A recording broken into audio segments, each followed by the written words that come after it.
আমাদের হিন্দু ভাইয়েরা যে পূজা করে এটা শিরিক কিনা? আমাদের জন্য অপরাধ, কিন্তু ইসলাম এত বড় অপরাধকেও তাদের জন্য তাদের পরিসরে করার অধিকার দিয়েছে।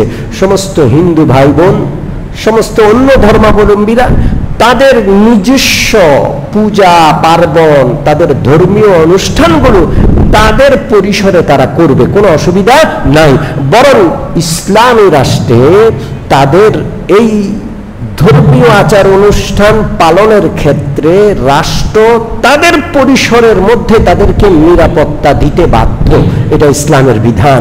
এবার চিন্তা করেন, সবচেয়ে বড় অপরাধ শিরক একদিকে, আরেকদিকে অন্য ধর্মাবলম্বীরা যে পূজা করবে সেটার অধিকার, সেটা পালনের অধিকার নিশ্চিত করছে কে? দেখছেন দুইটা বিপরীতমুখী যে বিষয়কে ইসলাম কি সুন্দর করে সমাধান করেছে। মনে রাখতে হবে, এক ধর্মের ইবাদত আরেক ধর্মের অপরাধ। এক ধর্মের ইবাদত, হিন্দু ধর্মে পূজা পার্বণ শিরিক, তাদের ধর্মে ইবাদত। আমাদের ধর্মে মূর্তি পূজা পৃথিবীর সবচেয়ে বড় অপরাধ। এই জন্য কোনো মুসলমানের জন্য বৈধ হবে না, জায়েজ হবে না কোনো হিন্দু ধর্মাবলম্বীদের পূজায় অংশগ্রহণ করা, দেখতে যাওয়াও জায়েজ হবে না। পরিষ্কার কথা, আমাদের জন্য নিষেধ। তারা তাদের জন্য ধর্ম পালন করবে তাদের পরিসরে, গণ্ডির ভিতরে, তাদের পরিসরে। আমাদের জন্য সেখানে যাওয়া নিষেধ, সেখানে শুভেচ্ছা জানারও নিষেধ। কারণ আমার জন্য অন্যায়, ভাই তোমরা করো, তোমরা করো ভাই, আমি সেখানে যাবো না, আমি সেটাকে শুভেচ্ছা জানাবো না। হ্যাঁ, তাদের নিরাপত্তা নিশ্চিত করব, সহযোগিতা করব তাদেরকে, তারা যেন সুন্দরভাবে তাদের পূজা পালন করতে পারে। কথাটি পরিষ্কার হলো? এটা ইসলাম তাদেরকে অধিকার দিয়েছে। এটা হলো মদিনা সনদের মূল বিষয়। ইহুদিদেরকে নিয়ে আল্লাহর রাসূল চুক্তি করেছেন, মদিনায় মুহাম্মদুর রাসূলুল্লাহ যেমন বসবাস করবেন, সাহাবীরা মুহাজির আনসাররা মদিনার রাষ্ট্রে বসবাস করবে, ঠিক তদ্রূপ মদিনার রাষ্ট্রে ইহুদিরাও বসবাস করবে, প্রত্যেকে আপন আপন ধর্মকর্ম পালন করবে। এটা মদিনা সনদে লেখা ছিল। কিন্তু আমি যে কথা বললাম, এক ধর্মের ইবাদত আরেক ধর্মে অপরাধ। অতএব এক ধর্মাবলম্বীরা নিজের ইবাদত অপর ধর্মের উপর, অপর ধর্মাবলম্বীদের উপর চাপায়া দিতে পারবে না, বরং এক ধর্মের লোকেরা আরেক ধর্মের স্পর্শকাতর বিষয়গুলোকে খেয়াল রাখবে। যেহেতু পূজা মুসলমানের ধর্মে মস্ত বড় অপরাধ, এই জন্য হিন্দু ভাইরা পূজাটা নিজের পরিসরে করবে, মুসলমানদের এলাকায়, মুসলমানদের মসজিদের পাশে পূজা পালন করতে মুসলমানদের উপর চাপ প্রয়োগ করবে না। কারণ পূজা মুসলমানদের ধর্মে মস্ত বড় অপরাধ। আমি এটা একটা দৃষ্টান্ত দিই। আমাদের ধর্মে কোরবানির ঈদ, কোরবানিতে গরু জবাই করা এটা ইবাদত, ঠিক কিনা? জোরে বলেন। আর হিন্দু ধর্মে গরুকে মা বলে, ঠিক কিনা? গরু জবাই তাদের ধর্মে অনেক বড় অপরাধ। এখন আমরা যদি আমাদের কোরবানি নামক গরু জবাইয়ের ইবাদতটা আমাদের পরিসরের ভিতরে না করে আমরা হিন্দু এলাকার মাঠে গিয়ে সে গরু জবাই করতে চাই তাদের চোখের সামনে, এটা কি আমাদের জন্য ঠিক হবে? এক ধর্মের ইবাদত আরেক ধর্মে অপরাধ। আমি আমার গরু জবাই করতে গিয়ে তার ধর্মে আঘাত দিতে দরকার তো নাই, তার মাঠে করার দরকার কি? আমি আমার মাঠে আমাদের মুসলিম অধ্যুষিত এলাকায় করব গরু জবাই, ঠিক কি ঠিক না? পরিষ্কার কথা। আমরা আমাদের কোরবানিকে যে কখনো সার্বজনীন ইবাদত বলি না, বলি? আমাদের কোরবানি কি সার্বজনীন? না, আমরা এটা বলি না। ঠিক তদ্রুপ তাদেরও আমাদেরকে প্রতারণা না করে, ধোঁকা না দিয়ে তাদেরও এই স্লোগান ত্যাগ করা উচিত যে পূজা হইল সার্বজনীন। পূজা কি সার্বজনীন? আমাদের কাছে অপরাধ। সার্বজনীন হলো কোত্থেকে? সার্বজনীন বলা হয় সব ধর্মে যেটাকে মানে, সবাই যেটাকে মেনে নেয়। আরে পূজা কি আমরা মানি? জোরে বলেন। তো সার্বজনীন দুর্গা পূজা কেন বলা হয়? আমরা আপনাদেরকে অনুরোধ জানাবো, আপনারা অবশ্যই পূজা করবেন, কিন্তু এমন কোন শব্দ ব্যবহার করবেন না যার দ্বারা মুসলমান বিভ্রান্ত হয়, মুসলমান শিরকে লিপ্ত হয়, মুসলমান সারা জীবনের আমল নষ্ট করে ফেলে ভুল করে। ঠিক কি ঠিক না? আমরা কখনো সার্বজনীন কোরবানি বলি না, সার্বজনীন ঈদুল আজহা কখনো বলি নাই, আজ পর্যন্ত মুসলমান বলে নাই। তো ওনারা কেন পূজার শুরুতে সার্বজনীন দুর্গা পূজা বলে? আমরা একেবারে মিম্বরে বসে ওনাদের কাছে আহ্বান জানাই, আপনারা এই শব্দটা বাদ দেন।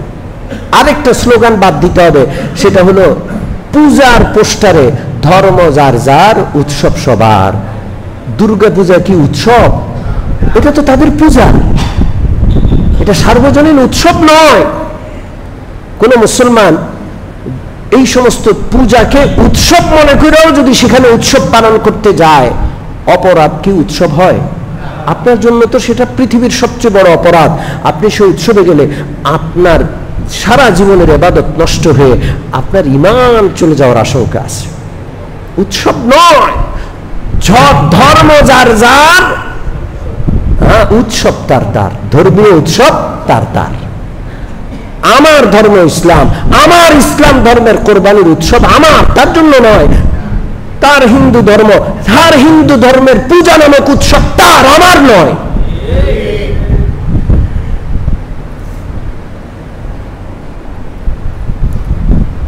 আমি কথাটা কি বুঝাইতে পারলাম?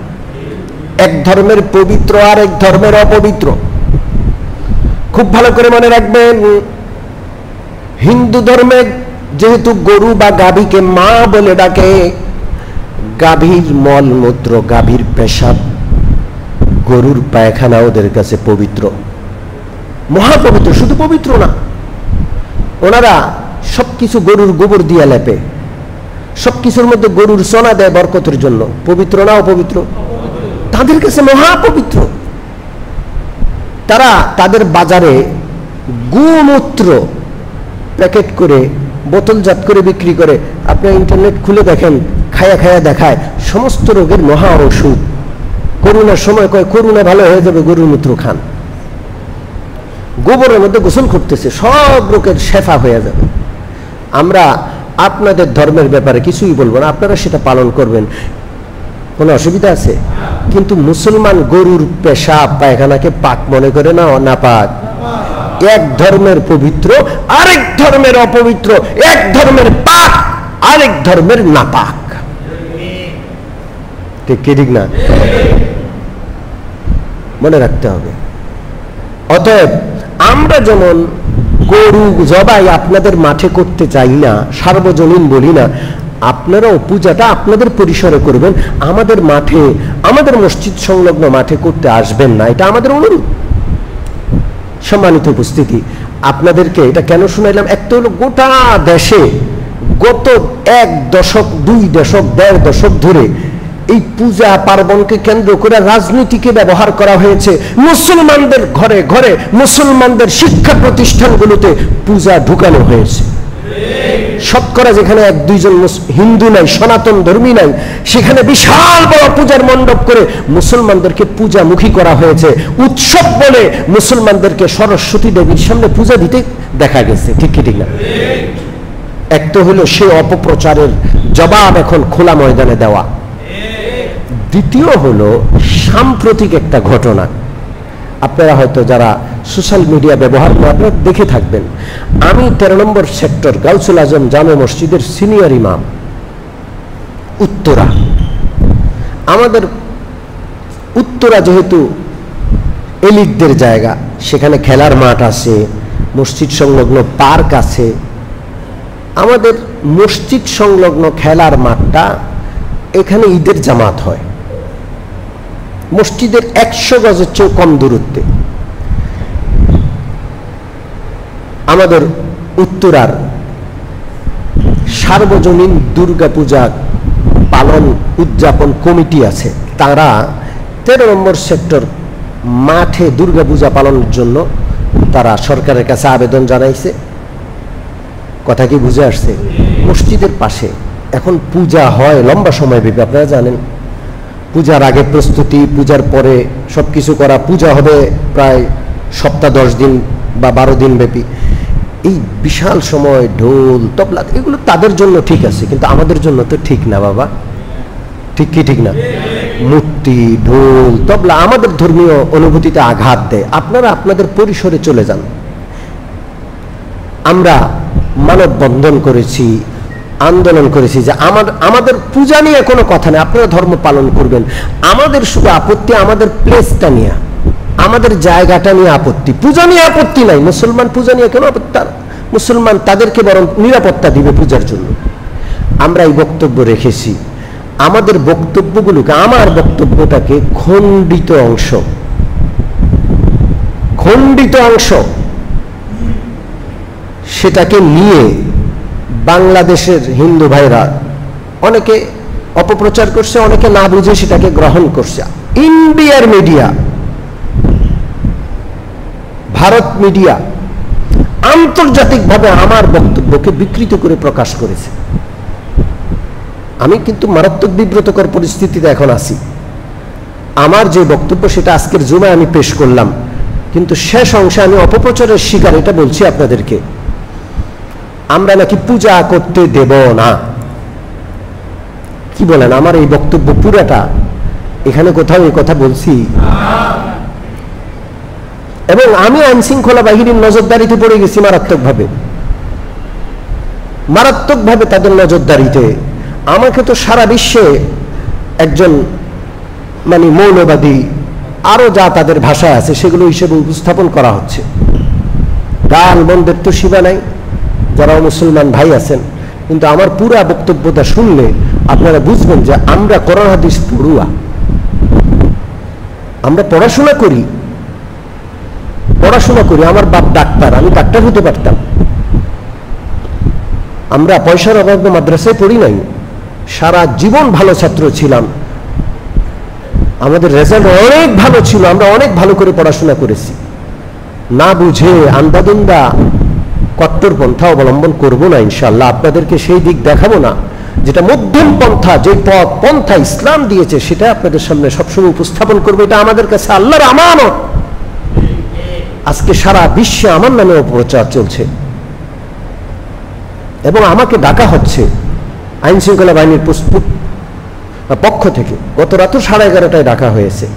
যাই হোক, আমি আজকের জুমার আলোচনার মাধ্যমে সারা বিশ্ববাসীকে কথা জানাইতে চাই যে আমরা পূজার বিপক্ষে একটা কথাও বলি নাই।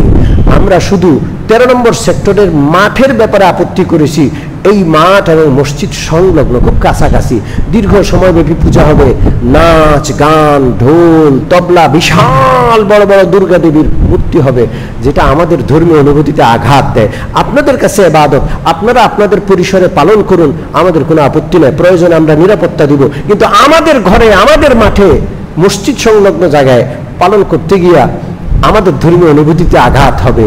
এবং আল্লাহ না করুক কেউ যদি কোনো রকমের অঘটন ঘটায়, একটা ধর্মীয় সম্প্রীতি নষ্ট হওয়ার পরিবেশ তৈরি হতে পারে। ঠিক কি ঠিক না? এই ছাড়া আমাদের আর কোনো কথা নাই। আল্লাহ তাআলা যেন সঠিক বিষয়টা আমাদেরকে অনুধাবন করার এবং সঠিক পথ আর পন্থা, ইসলাম প্রদত্ত মধ্যম পন্থায় চলার, শিরককে বর্জন করার, তাওহীদের উপর অটল থেকে আমৃত্যু আল্লাহকে ইবাদত করে সন্তুষ্ট রাখার তৌফিক দান করেন। আমিন ওয়া আখিরু দাওয়ানা আনিল